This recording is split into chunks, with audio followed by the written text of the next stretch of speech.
বাংলাদেশ জামায়াতে ইসলামীতে যোগ দিয়েছেন বাংলাদেশ ইসলামী ছাত্র শিবিরের সদ্য বিদায়ী কেন্দ্রীয় সভাপতি জাহিদুল ইসলাম। দীর্ঘদিনের ছাত্র রাজনীতির অভিজ্ঞতা নিয়ে তিনি আনুষ্ঠানিকভাবে জামায়াতের সাংগঠনিক কাঠামোয় যুক্ত হলেন। ২৭ ডিসেম্বর রাজধানীর বসুন্ধরায় অবস্থিত জামায়াতের কার্যালয়ে দলটির আমির ডাক্তার শফিকুর রহমানের উপস্থিতিতে সহযোগী সদস্য ফরম পূরণের মাধ্যমে জামায়াতে যোগদান করেন জাহিদুল ইসলাম। জাহিদুল ইসলাম ২০২৫ সেশনে ছাত্র শিবিরের কেন্দ্রীয় সভাপতির দায়িত্ব পালন করেছেন। তার নেতৃত্বে ছাত্র শিবির সাংগঠনিক কার্যক্রম, ছাত্র সমস্যা এবং আদর্শিক আন্দোলনে সক্রিয় ভূমিকা রাখে।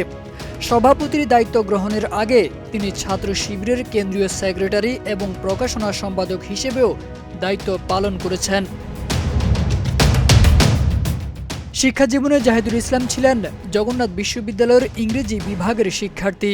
ছাত্র রাজনীতির পাশাপাশি তিনি শিক্ষাঙ্গনে একজন সংগঠক হিসেবেও পরিচিত ছিলেন। তার গ্রামের বাড়ি কুমিল্লা জেলায়। ছাত্র শিবিরের কেন্দ্রীয় সভাপতির দায়িত্ব শেষ করে জামায়াতে যোগদান করা জাহিদুল ইসলামের রাজনৈতিক পথ চলার একটি স্বাভাবিক ধারাবাহিকতা। এতে জামায়াতের ভবিষ্যৎ নেতৃত্বে নতুন প্রজন্মের অংশগ্রহণ আরও জোরদার হবে বলে মনে করছেন অনেকে। তারেক আজিজ খান, প্রজন্ম ২৪।